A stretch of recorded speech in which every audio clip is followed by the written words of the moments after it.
Abrimos la Sagrada Escritura en la carta del apóstol Pablo a los Filipenses capítulo 2. Filipenses 2, los versículos 12 y 13. Este es el sermón número 10 de la serie que hemos titulado Gozaos en el Señor. Dice así la palabra de Dios: Por tanto, amados míos, como siempre habéis obedecido, no como en mi presencia solamente, sino mucho más ahora en mi ausencia, ocupaos en vuestra salvación con temor y temblor, porque Dios es el que en vosotros produce así el querer como el hacer, por su buena voluntad.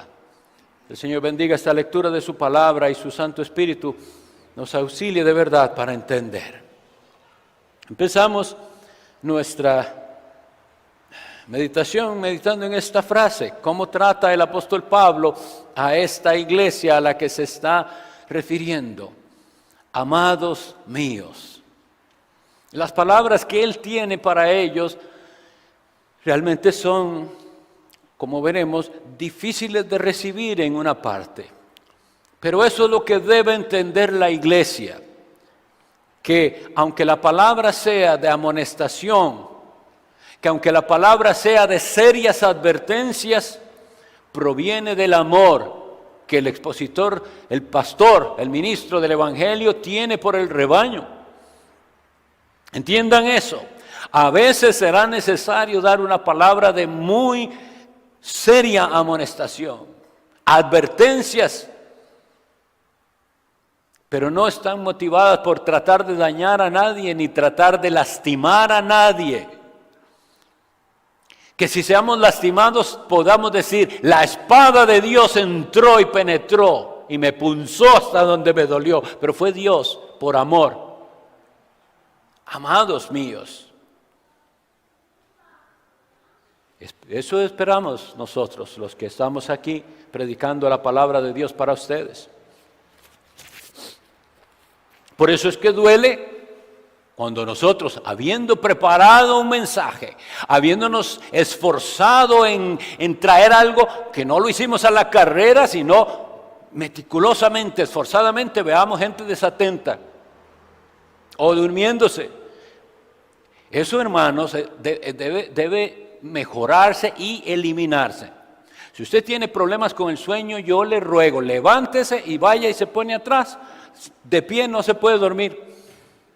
Entonces, haga eso. No, porque es tropiezo para el que está, para mí y para otros. Entonces, amados míos, se los ruego, no sean de tropiezo en ese sentido. Reciban la palabra pensando: este pastor preparó algo con amor para mí, porque me quiere, porque quiere instruirme en el camino del Señor. Y por eso es. Entonces leemos: amados míos, por tanto, como siempre habéis obedecido, no como en mi presencia solamente. Esto es importante porque entonces ahora hay un amor mutuo. Dice: qué feo sería que solo cuando el apóstol Pablo estaba, se comportaban de cierta manera, pero ahora ya se fue el apóstol, ahora hacen, ya no importa, porque entonces él dice: no era así, eso no era lo que yo quería. Más bien dice: mucho más ahora que ya yo no estoy, tengan presente las cosas que les he dicho. La obediencia es la prueba del amor a Dios. Nosotros tenemos una parábola en Mateo 21, los versículos 28 a 31, en la que dice, Jesús le dice a la gente: un hombre le dijo a uno de sus hijos: ve y trabaja en mi viña. Y él dijo que sí voy, y no fue. Y le dijo al otro hijo, y le dijo: no quiero, pero al final fue. ¿Cuál de los dos hizo la voluntad de su padre? Dice Jesús. Claro, el segundo. Entonces, sí, lo entendemos. A veces no tenemos la disposición correcta, pero nos arrepentimos y decimos: yo sí voy a hacer lo que el Señor me dice. Es peor decir sí a todo todos, sí, pastor, usted tiene razón, pero no hacen caso. Lo que queremos es mostrarle el amor al Señor con la obediencia, como dice el Señor en Juan 14:15, si me amáis, guardad mis mandamientos. Y en el versículo 23 dice, el que me ama, mi palabra guardará. Entonces de ese es el amor que estamos hablando aquí. Es un amor que se va a evidenciar en la obediencia. ¿Y la obediencia a qué? Atentos al cargo tan solemne que Él les hace. Él les va a encargar algo. Y el encargo es de tal solemnidad que dice, esto háganlo con temor y temblor. Esas palabras significan lo que parecen significar. Pero la gente hoy no sabe lo que es temor y temblor. Porque se ha reducido el concepto de Dios y de su palabra. Hay, mis hermanos, les digo, ausencia de temor de Dios en nuestros días. Terriblemente. Y no que no haya habido antes, claro que lo hay. Leemos en el profeta Sofonías 1:12 esa falta de temor de Dios. Dice el profeta, acontecerá en aquel tiempo que yo escudriñaré a Jerusalén. Hoy veíamos que es escudriñar, ¿verdad? Con linterna. Y castigaré a los hombres que reposan tranquilos como el vino asentado, los cuales dicen en su corazón, Jehová ni hará bien ni hará mal. Hay gente así. Hay gente que dice, Dios no castiga, Dios es amor. Todo está bien, no va a pasar nada. Y Dios dice, los escudriñaré con linterna, castigaré a esos que están tan tranquilos y que dicen, nada va a pasar. Dios ni hará bien ni hará mal, dice. Y en Deuteronomio 18, 19, en este pasaje de Deuteronomio 28, Moisés está dando instrucciones de qué tenían que hacer cuando pasaran a la tierra de Canaán, y en dos montes, en el monte Gerizim y en el monte Ebal, iban a haber dos proclamaciones. En un monte, la mitad de las 12 tribus iba a proclamar las bendiciones y en el otro las maldiciones, porque eso es debemos entenderlo bien. El pacto de Dios tenía condiciones: bendiciones si hay obediencia, maldiciones si hay desobediencia. Y después de haber dicho todas esas maldiciones que son terribles, debemos leerlas con frecuencia, dice Dios, no sea que haya en medio de vosotros raíz que produzca hiel y ajenjo, o sea, amargura. Y suceda que al oír las palabras de esta maldición, él se bendiga en su corazón, diciendo, tendré paz, aunque ande en la dureza de mi corazón, a fin de que con la embriaguez quite la sed. ¿Entienden, hermanos, lo que dice este verso? Este verso es alguien que dice, tendré paz, no importa, yo no voy a hacer caso de todo eso que dicen que va a pasar malo si no obedezco, todo va a estar bien. Y al final dice algo de lo que nosotros tenemos, dice, con la embriaguez quitaré la sed. ¿Qué es eso? El que se ha emborrachado y el que está ebrio va y busca más. Eso le va a causar, su pecado le causa algo y busca más pecado. Eso es lo que está diciendo ahí. Es terrible porque dice, oye las palabras de esta maldición, pero él se bendice en su corazón diciendo, tendré paz, aunque ande en la dureza de mi corazón. Pero al hablar del temor de Dios, tengamos siempre en cuenta que es un temor diferente el que se le tiene al juez que le da un veredicto condenatorio, que a un padre. Algunos tienen que tenerle ese temor a Dios como juez, porque Él es el que va a dar el veredicto. Aquí están todas las pruebas de que usted lo que merece es el infierno, y va para allá. Pero el trato que nosotros tenemos con Dios Padre, también al Padre se le respeta y se le tiene reverencia, y es un temor de no contrariarlo, no ofenderlo. Eso es a lo que lleva ese temor correcto. Es ese temor del cual habla Hebreos 4:1 cuando dice, temamos pues, no sea que permaneciendo aún la promesa de entrar en su reposo, alguno de vosotros parezca no haberlo alcanzado. Mis hermanos, es digno de temer esto, porque él dice, temamos. Esto es digno de que nos dé miedo, porque hay gente que parece que no es. Esto es tremendo. Está la promesa, entró, dice creer en el Evangelio, pero parece que no. Y repite ciertas palabras hebreos de las que leímos en Deuteronomio. Hay alguna amargura ahí, raíz de amargura. Se apartan del Dios vivo. ¿Eso es posible? Bueno, según lo que leemos, es posible. Debemos temer al Señor, porque por lo que veremos ahorita en el desarrollo del sermón, hay serias advertencias para personas que piensan ser cristianos y no lo son. Isaías 66:2, que lo leímos ahora en escuela dominical, dice Dios: mi mano hizo todas estas cosas, y así todas estas cosas fueron hechas. Y así todas estas cosas fueron, dice Jehová, pero miraré a aquel que es pobre y humilde de espíritu y que tiembla a mi palabra. Ese es el temor que yo digo que no hay. La gente lee la Biblia y es como leer cualquier otra cosa. Nosotros cada vez que escuchemos la palabra de Dios tenemos que tener temor, porque es Dios que está hablando. Si el expositor es fiel, Dios está hablando por él.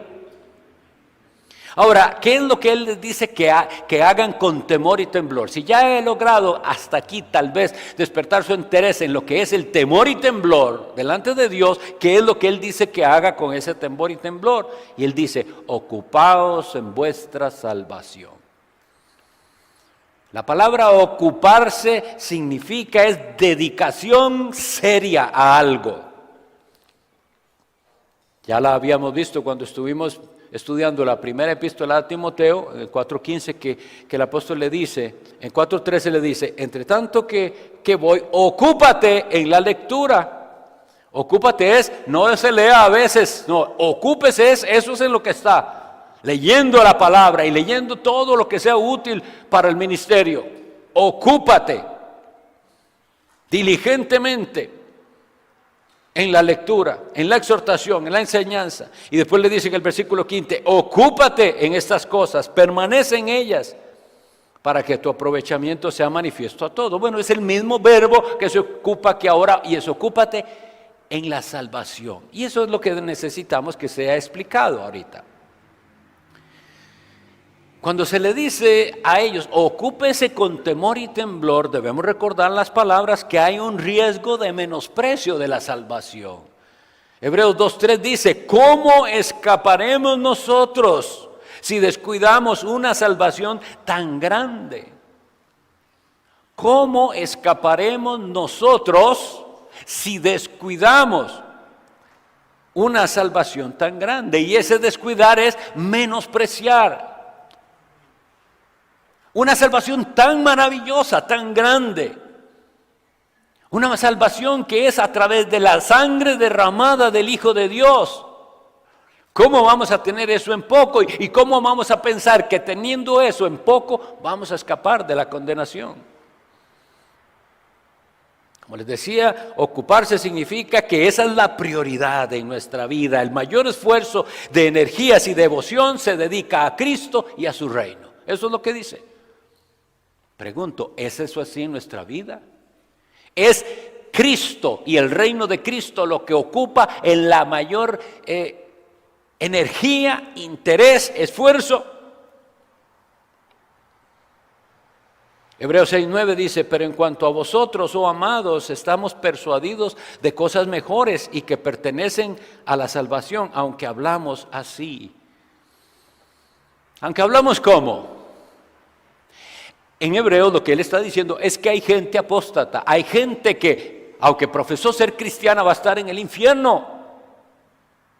Y eso los pone a dudar y a temer. Dice: sí, pero yo estoy persuadido de ustedes de cosas mejores que pertenecen a la salvación.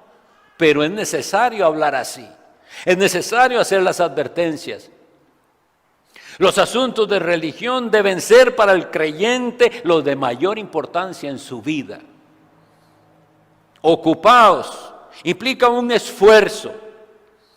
Y eso nos hace entonces ver la razón de por qué es que qué está asociado ahí al temor. Que no es de todos la fe. ¿Qué significa esa frase? Que la leemos en segunda a Tesalonicenses 3:1. Él les pido que oren por nosotros porque hay gente mala. Y después dice, y no es de todos la fe. ¿Qué significa esa frase? Porque no es de todos la fe. Que no todo el que dice que es cristiano es cristiano. Y que entonces podemos tropezar dando por cristiano al que no es cristiano. Y eso va a dañar la obra de Dios. Va a dañar las iglesias. Y hasta puede dañar, mire, como decía mi hermano, hasta ministros, hasta predicadores puede que no son verdaderamente cristianos.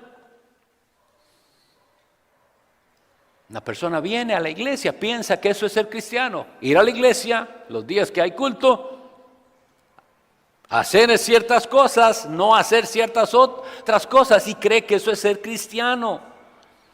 Pero nunca ha experimentado el cambio de corazón. Nunca su conciencia ha sido punzada realmente, viéndose a sí mismo merecedor de la condenación. Nunca ha tenido convicción de que eso es lo que él merece, ser condenado. Nunca ha visto a Jesús por la fe derramando su sangre por él.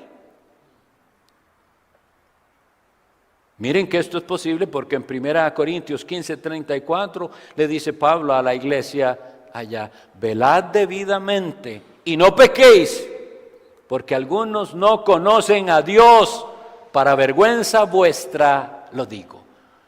Qué palabras más fuertes, hermano. Por eso él les decía que recordemos lo primero, amados, esto se los digo con amor, pero esta es la realidad. Algunos no conocen a Dios. Y es una vergüenza que sea así, porque nosotros debemos estar constantemente tratando de transmitir el evangelio y no asumir que porque el que está a su lado viene a la iglesia, él tiene a Cristo. No siempre es así. Ahora bien, habiendo llegado hasta aquí, yo tengo que aclarar que la doctrina de seguridad de fe es bíblica. Seguridad de salvación es un concepto bíblico. En esta misma epístola ya pasamos por, cuando leímos en Filipenses 1:6, las palabras del apóstol Pablo que dice, estando persuadido de esto, es decir, convencido, que el que comenzó en vosotros la buena obra, la perfeccionará hasta el día de Jesucristo. Esto es confianza plena en la salvación, ¿no es cierto? Hasta el día de Jesucristo. Y en Romanos 8:38, el que tan preciosísimo pasaje en el que el apóstol Pablo dice, por lo cual estoy seguro que ni la muerte, ni la vida, ni ángeles, ni principados, ni potestades, ni lo presente, ni lo porvenir, ni lo alto, ni lo profundo, ni ninguna otra cosa creada nos podrá separar del amor de Dios que es en Cristo Jesús, Señor nuestro. Eso es seguridad de salvación. Y yo lo creo con todo mi corazón. Pero estamos hablando de que no es de todos la fe y que hay algunos que su seguridad de salvación, si usted indaga más y escarba en ese corazón, lo que hay es arrogancia y confían en sí mismos y en algo que ellos hicieron y no plenamente en Jesucristo y en lo que Jesucristo hizo. Tenemos casos tan claros como Lucas 11:18, cuando aquel fariseo ora. ¿Qué oración hizo? Dios mío, te doy gracias, porque no soy como los otros hombres, ladrones, injustos, adúlteros, ni aun como ese publicano. Es una seguridad que algunos tienen al compararse con otros. Y puede haber gente aquí así, que se están comparando con otros. Y puede que la iglesia llegue a ser así, que se compare con otras iglesias que están peor que nosotros. No es lo que debemos hacer.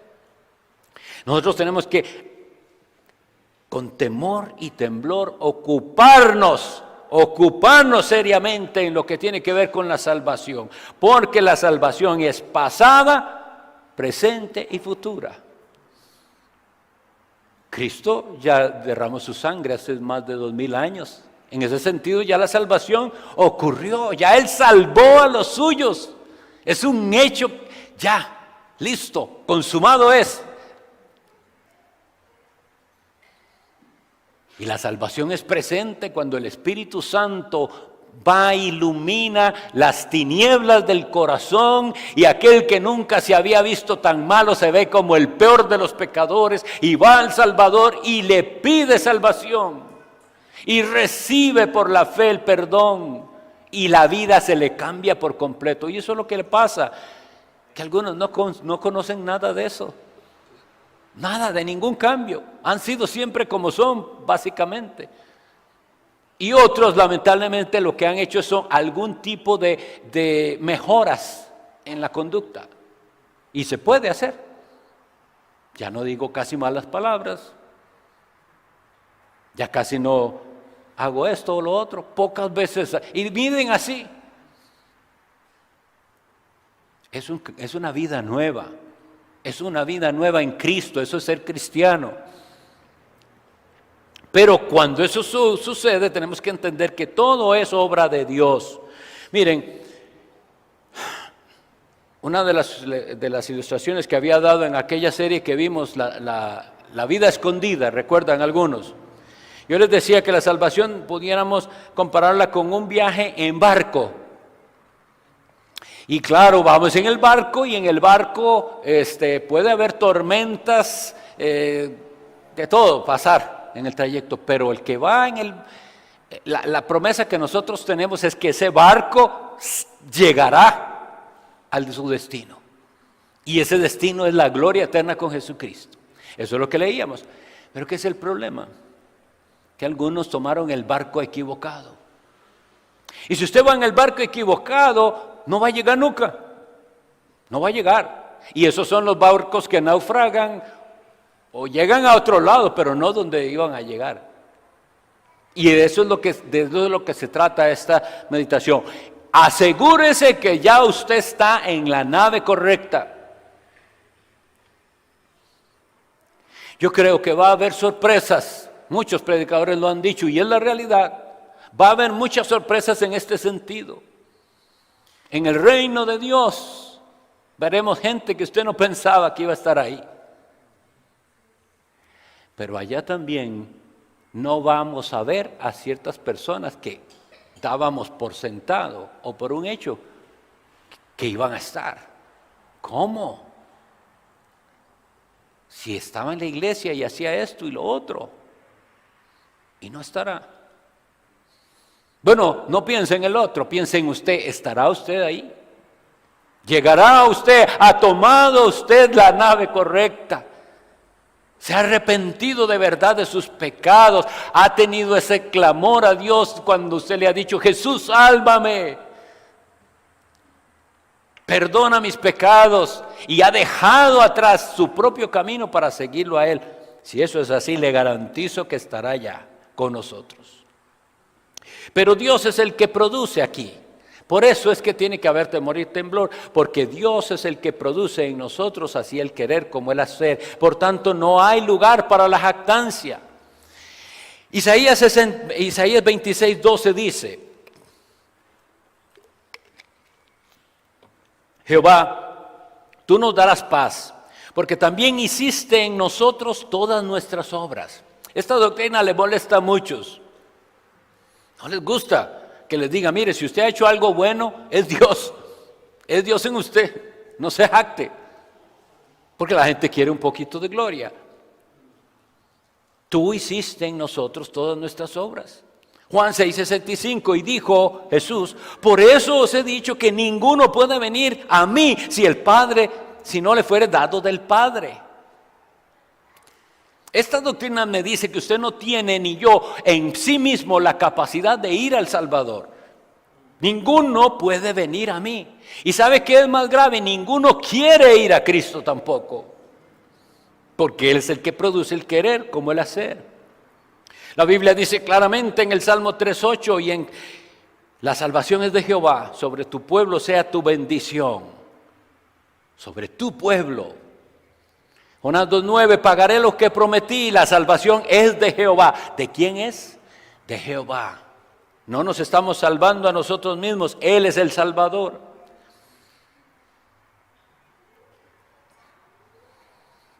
Y lo que les decía que es un proceso la salvación, vemos en Romanos 13:11, dice, y esto conociendo el tiempo, que es ya hora de levantarnos del sueño. Hablando hoy de adormecidos, no físicamente, pero espiritualmente.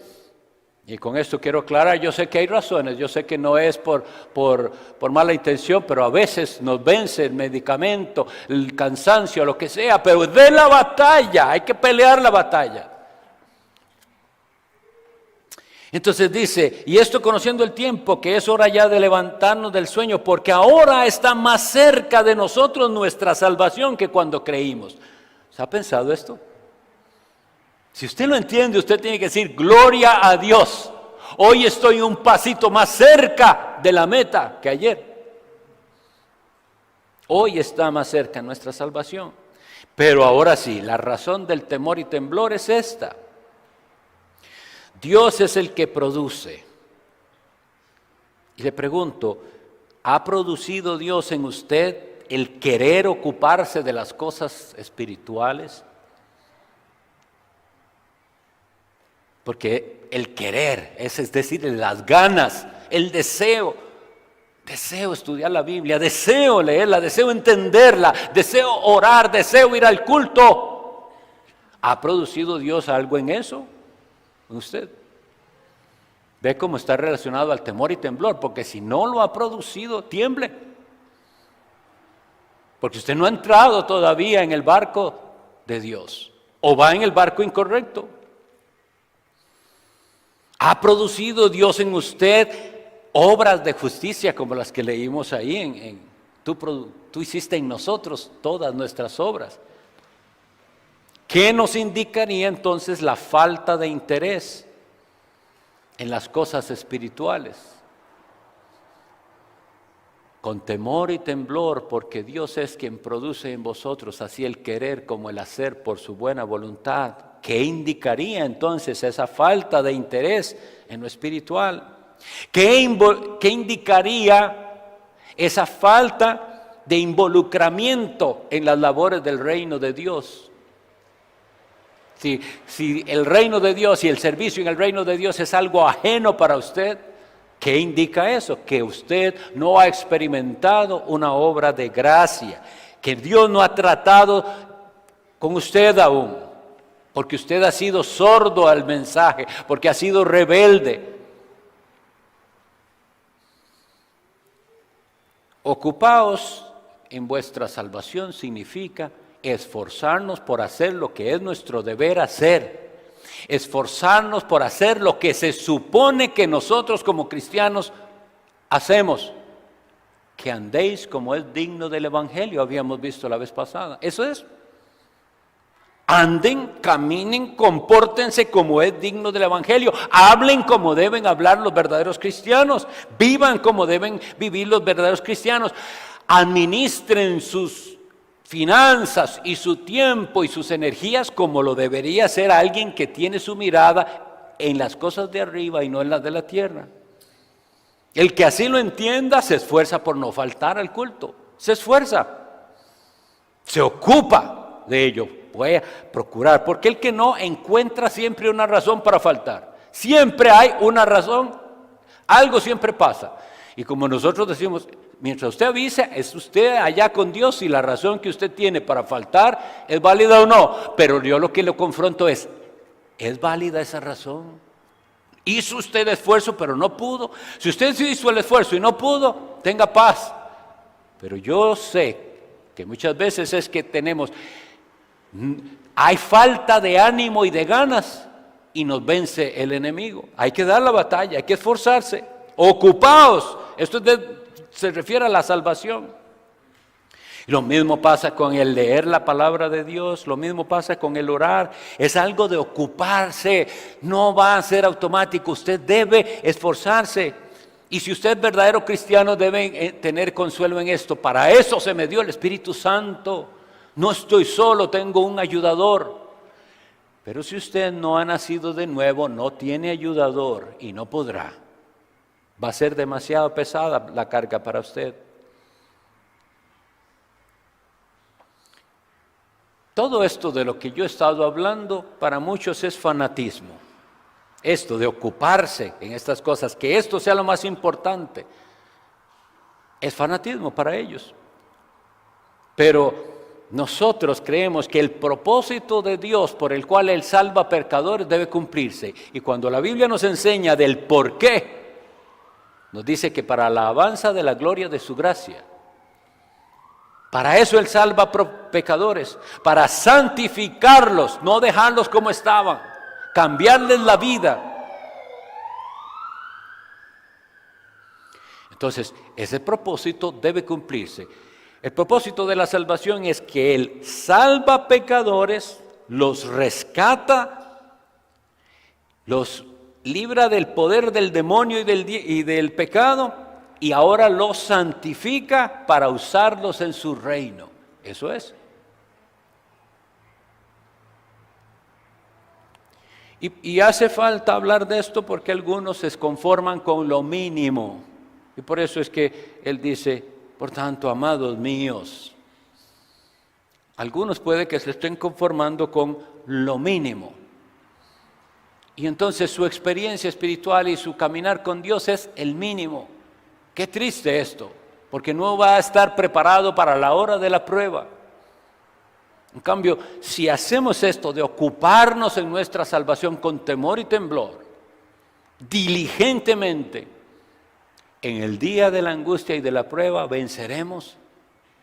Por eso yo les digo a los que van a iglesias cuyo culto es puro brincar y saltar y eso, yo digo, mire, todo lo que usted brincó y saltó en el día de la prueba no le sirve para nada. En cambio, todo lo que usted entendió de la palabra de Dios y esa palabra penetró en su vida y su corazón verdaderamente, usted se sostendrá firme en el día de la prueba. Así usted podrá ser de aquellos que no solo oyeron, sino que hicieron. Y eso es lo que Jesús llama hacer la casa sobre la roca. Construir sobre la roca para que cuando venga aquel vendaval del juicio de Dios, su casa se mantenga firme. Por tanto, amados míos, como siempre habéis obedecido, no como en mi presencia solamente, sino ahora mucho más en mi ausencia, ocupaos en vuestra salvación, con temor y temblor, porque Dios es el que en vosotros produce así el querer como el hacer. No está obligado, pero por su buena voluntad. Oremos. Bendito Dios, te damos gracias porque nos has concedido en esta mañana leer y meditar en tu santa palabra. Y primero que todo, pedimos perdón por nuestros descuidos, por nuestra mediocridad que a veces se da por dar el mínimo. Oh Señor, tú conoces cada situación, perdónanos. Gracias porque hay perdón para el que verdaderamente se arrepiente.